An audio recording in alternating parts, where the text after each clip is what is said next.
Yeah, hello friends. How are you?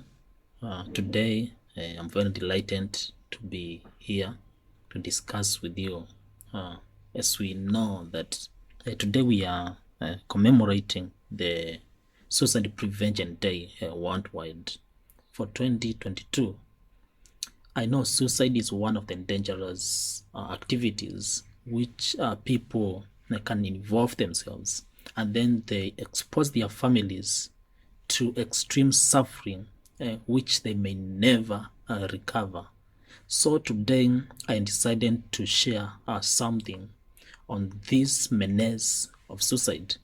I know maybe everyone who is listening to me, they have suffered cases of suicide in their family or in the neighborhood, and the feeling of suicide when you lose a family member or a friend through suicide, it is very traumatizing.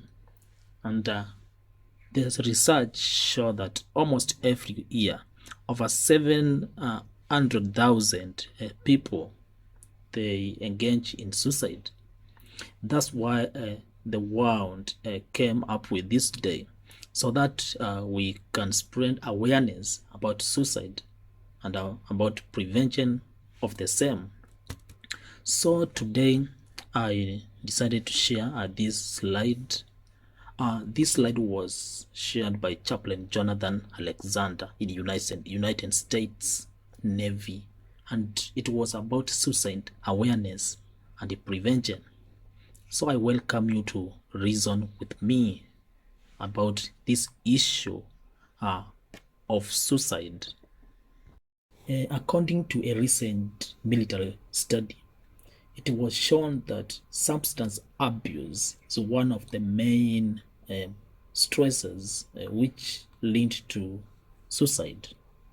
These involve drug use, especially the anti-drugs, which expose their users into a psychological situation where they cannot contain their thoughts.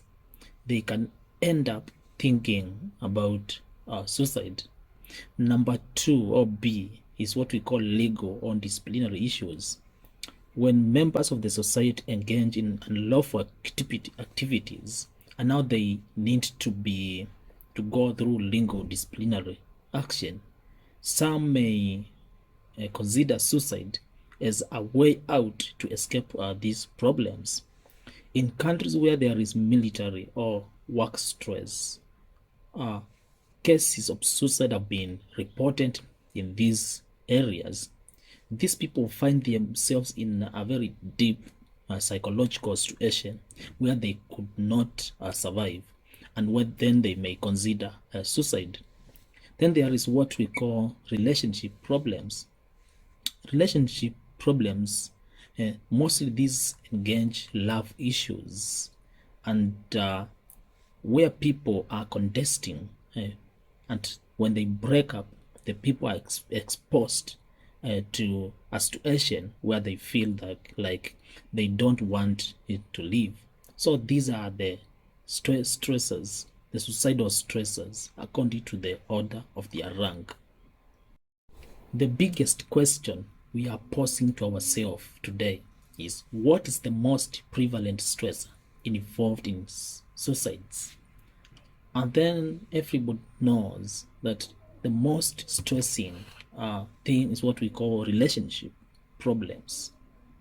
And within this stressor, there are issues about money, sex, and power, which are involved therein. When people engage in a relationship and it engages money, like they are doing business together, and then one member happen to disappear with the money, this may expose suicidal thoughts to the other fella. Sexual relationships, especially in dating, and this mostly among the teenagers and the young people, when they are within these relationships and then they break up, one member who has sacrificed a lot for this relationship may consider suicide. Marriage is also a part of this relationship, and some results of divorce could be very traumatizing and could expose members of a broken marriage to suicidal thoughts. And also power. Like in politics, we just completed our elections in Kenya just some weeks ago. When a politician lose and then they spend everything in campaigns, they may also consider suicide. So relationship problems is the leading stressor, which may expose members of the society into suicide. So in this spectrum or this ecosystem of suicide, you need to think more about your relationships with people, because it is showing that if people would commit suicide, the leading stressor would be in their relationships, the people around you and how you relate with them.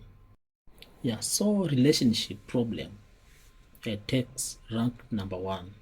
It is the leading stressor which will lead to suicide.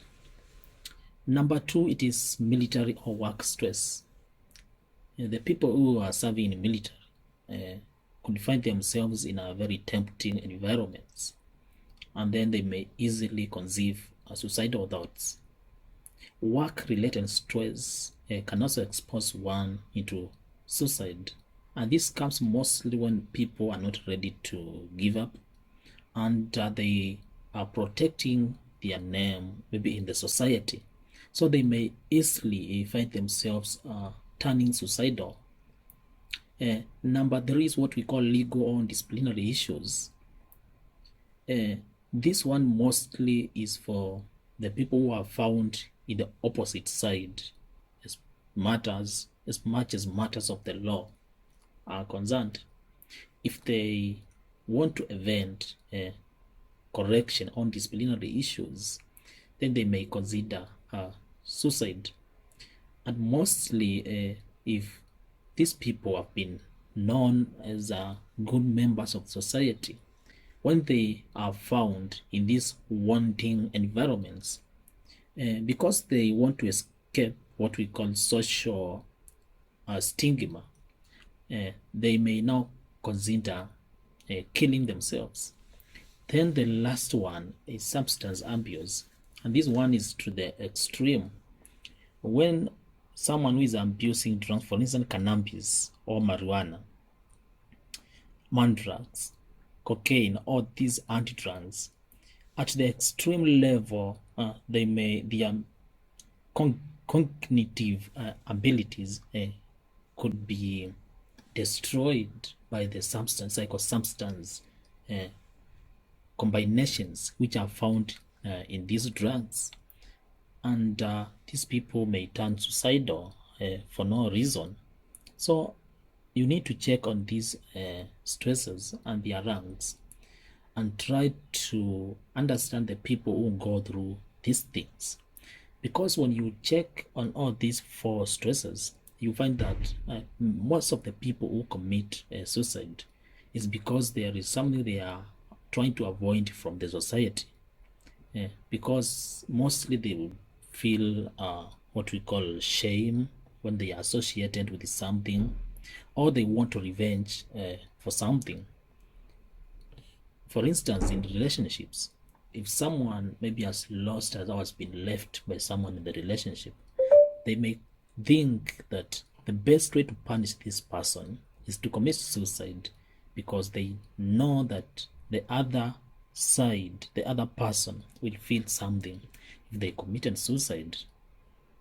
But the final result, they don't live to see the final result. So the society could play a very key role in dealing with suicide if the society could accommodate people and reduce judgment and involve people, because people really go through a lot. But what if the society is there to judge these people then it is adding pressure onto them, and they may end up committing suicide.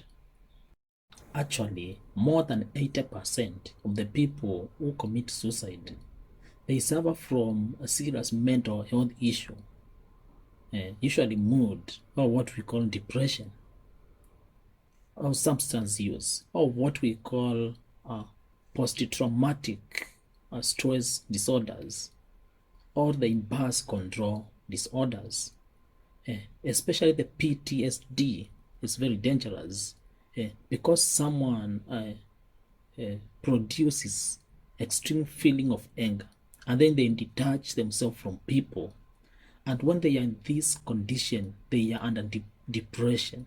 They are in an extreme mental condition, and then they may easily think about suicide. Alcohol use and abuse, they are also associated with about 25 to 50 of suicide cases worldwide. So you can see alcohol and abuse is also very dangerous, because about 25 to 50% is still a large number. And then the combination of all these stresses are deadly or lethal. So as much as the what we call mental health is concerned, it's very important in matters of dealing with suicide. If the world was to deal with suicide, then the world must put in good protocols and framework to deal with mental health. And one of these things will fall on governments. The research has shown that suicide is more pronounced in Asian countries, in Africa, and then in Europe and the US. What can governments do in these countries? They can consider these stressors, the stress levels of the people. Are the people happy? Are the people exposed to any form of injustices? Is there corruption? Is the system rewarding the hard work? Because if citizens are working hard and they are not being rewarded by the system, then their mental health could deteriorate, and then they could think about killing themselves. So stress, mental health is very critical in matters of dealing with suicide. Yeah. Then we have suicide risk factors.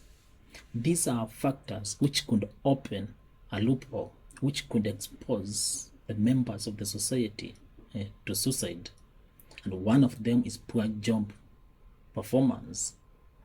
When the appraisal in the industry is done, and then it shows that the members or the employees, their performance is low, and then there is pressure in the job place. If the members involved in this do not consider resigning, then they can easily think about suicide. In jobs, there is also what we call being passed over for promotion or career opportunities.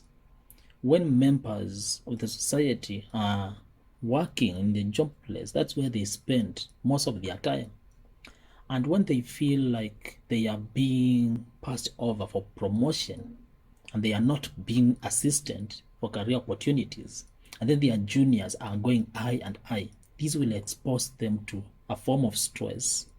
This stress could develop into lethal levels if not checked. Then there is what we call rejection or failed relationships. When there is indirect rejection and for someone you love, and then you don't and deal with it in early stages, this one could develop and then expose you to a psychological situation which may lead you into thinking about suicide. Debilitating sicknesses or illness. When one has gone to the hospital and they have been diagnosed with serious diseases, for instance, cancer and HIV, and if they don't have scientific knowledge behind these diseases. These members of society, they have some misunderstanding about these diseases, then they could consider suicide. Then there is also what we call death of a loved one, especially when people lose their spouse or their parents. If they loved them so much and they are not careful, and then they start questioning why they lost them to death, then when they continue thinking about this for a quite a long time and they are mourning and it's normal to comfort them, and then they have it within their heart and they are longing to see these people, it could expose them to suicidal thoughts. And some have committed suicide because of death of a loved one, and that's very dangerous. And I remember I lost someone on this when their mother actually died. The person had to end their life through a road accident, and that was very shocking to me because it's like a form of suicide. Then there's what we call bullying. Bullying can come from a loved one. It could be through internet. It can come through maybe a friend which you break up with them. Maybe they could access some of your information and then they start bullying you in social media. It could be directly in job place.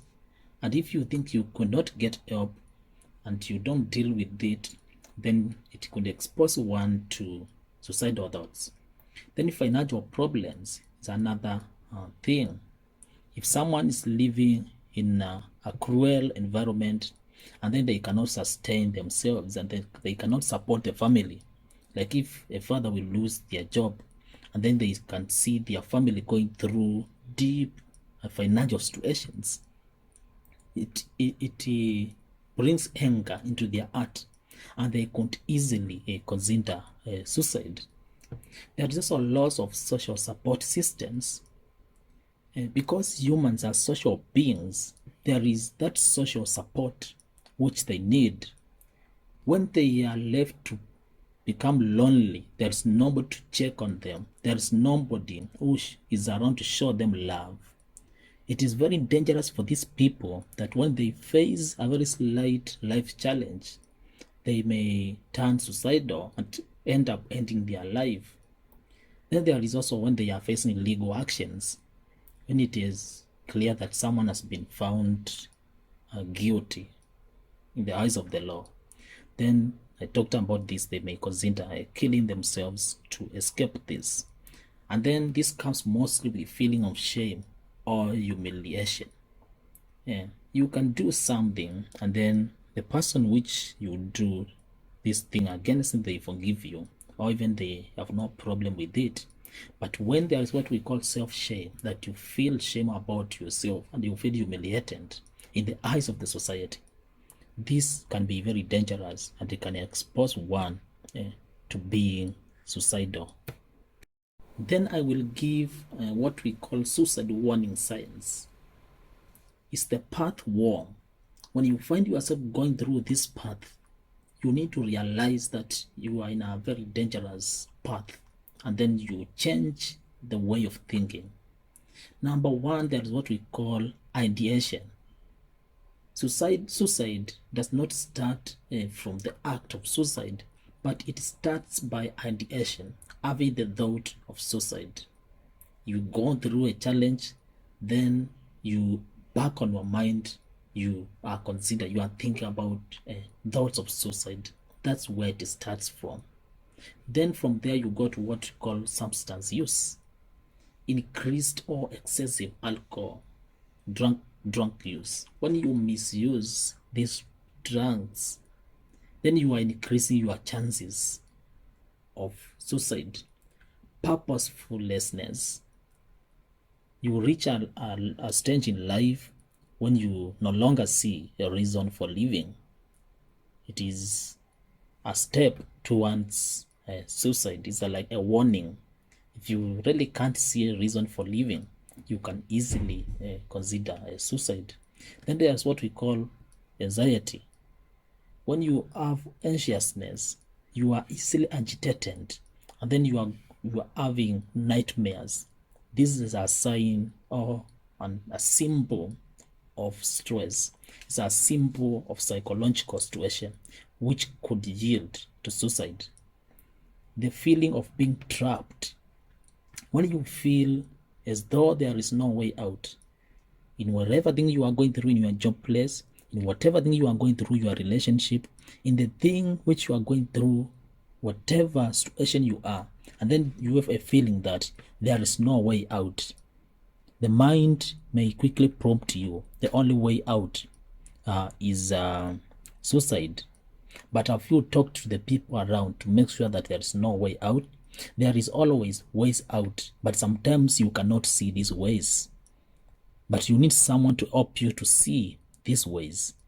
But when you find yourself, you have this feeling as if there is no way out, it's a sign, it's a warning, a sign that you are walking towards the way of suicide. Then there's what we call hopelessness. A feeling of hopeless.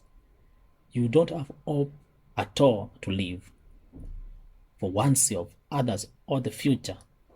It's a very dangerous sign that you are giving up. Then withdrawal. You isolate yourself from friends. You isolate yourself from family. You never attend the usual activities you used to attend, and you escape the society. You are alone, and you see the world from lonely view. Is a very dangerous step towards suicide. You find yourself alone and isolating from friends. You are not calling, you are not in Facebook views to post, you are not in WhatsApp groups, you are alone and you are going through situations. It's a very dangerous step towards suicide. Then there's what I'm calling anger. You have extreme feelings of rage. You have uncontrolled anger and always seeking revenge. If you are seeking revenge, when it reaches a time where you cannot revenge, then the thoughts will come back to you. You want to finish yourself, and then that is now the way you revenge. Then there is what we call recklessness. You will start acting without regard for consequences. I don't care. I don't care. Nobody loves me. I'm doing it my way. We call it recklessness. You are feeling that you're doing things without regard for consequences. You don't think, what will this thing turn out? What will be a result for this? Like you are just a young person, then you have a family. You don't think about what your family will go through. And then because you have lost yourself, the last resolution will be suicide. It's a very dangerous step towards suicide. Then the last one, we have what we call mood change and dramatic changes in moods. You find that you are unstable. Your moods are changing so fast. Like you find that the scale into which your moods are changing, there are those swings. It's a dangerous situation showing that there is no stability in your thoughts. There is no stability, psychological stability in your mind. So that's the way. This is the path. The people who commit suicide, they go through this path. Then finally they can yield death. And actually, even a situation where people are killed, and then the people who kill them, they act as if these people committed suicide. If the close people, the close friends with these people, if they cannot provide evidence that these people went through this path, then this could be a sign that something happened, but not suicide. So this is the path to suicide. Next slide. Then lastly, I want to talk about ACC. A stands for ask, C stands for care, then E stands for escort.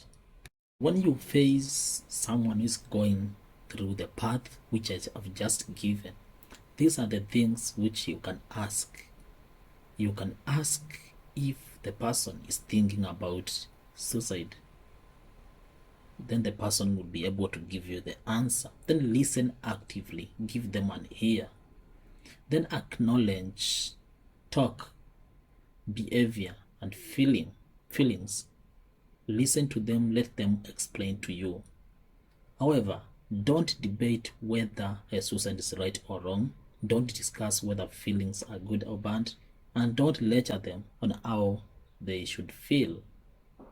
So just be there, listen actively, ask if they are thinking about suicide, and then it could give you a clue on how to deal with them. Acknowledge their situation, try to monitor their behavior, and also appreciate their feelings and be there with them. C stands for care. You are there to listen to the person. So do listen to the person. Then number 2, discuss and show that you really care about their issues. Discuss and show that you identify with their troubles. Be there to as a potential solution to their problems. However, don't encourage the person to do suicide as a test. Don't act shocked at their desire to die. This could encourage them to want to die or to want to commit suicide.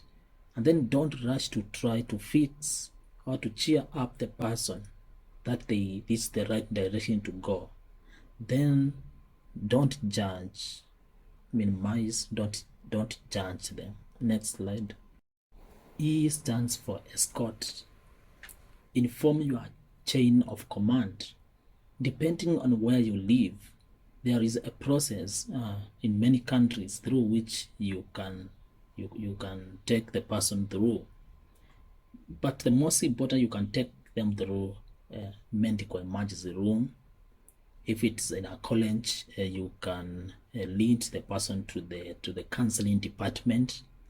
If it is in a job place, there are chaplains and relevant authorities in which you can recommend the person. In different countries, there are special numbers which you can call for help for these people. If you are in United States, you can call 911, and it shall always a good step to do. And then you need to do these things with urgency immediately, because you don't know when these people will commit suicide. If you have seen all the signs which I discussed before, you don't know when they can commit suicide. So take this step just now and then. Then don't leave these people alone, no matter what they say, because these people, mostly they are in very extreme psychological situation. So no matter what they say, do not leave them alone. Then the next, don't be sworn to secrecy. Don't now have to hide their plans. If they told you that they want to commit suicide, don't hide it, just speak out, and then you could help them. You could be of help to them. Then finally, I want to give the protective factors which we need to apply in our situations, which will see us escape suicidal thoughts in whatever kind of life we are living. Maybe you are listening to me, and to some point of life you have gone through all the things which I've explained here. Are there protective factors which you can employ, or which you can help someone to employ if they have these suicidal thoughts? Number 1 is coping skills. Coping skills are survival skills in different fields. If it's in a job place, for instance, you need to develop coping skills on how you can become productive in your work. You can seek for transfer. You can you can come up with a method which will help you to cope, and itself is a skill. The kind of thing you are going through, the kind of difficulty which you are going through, you need to develop a coping skills. Then number 2, you need to attain what we call self-efficacy. You need that it is inherent that you are efficient in everything which you do, that you don't judge yourself, you justify your cause, and you are comfortable. Then you need to develop problem solving skills. because in this life nobody doesn't face problems. So the difference between people is how they are able to solve their problems. So you need to learn some of the methods through which you can solve problems. Don't try to sidestep a problem by engaging in drug abuse so that you forget, but face your problems and solve them. Next one, you need to have the life of optimism. You need to believe that things will change for good, or tomorrow brings a good, and this gives you hope to continue living, that things are not going to be to worsen, but they are going to improve for your good.